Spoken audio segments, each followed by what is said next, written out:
Did you know that when someone yawns beside you, you automatically become contagious?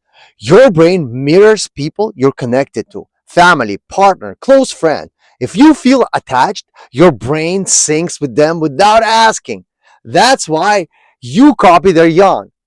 It's empathy, it's connection, it's human. But here's the fun part. If you yawn and person beside you does not react at all, well, they might be psychopath. Relax. It's a joke. But here's the truth behind it. People with low empathy barely mirror anyone. So next time you catch someone's yawn, you know what your brain is doing.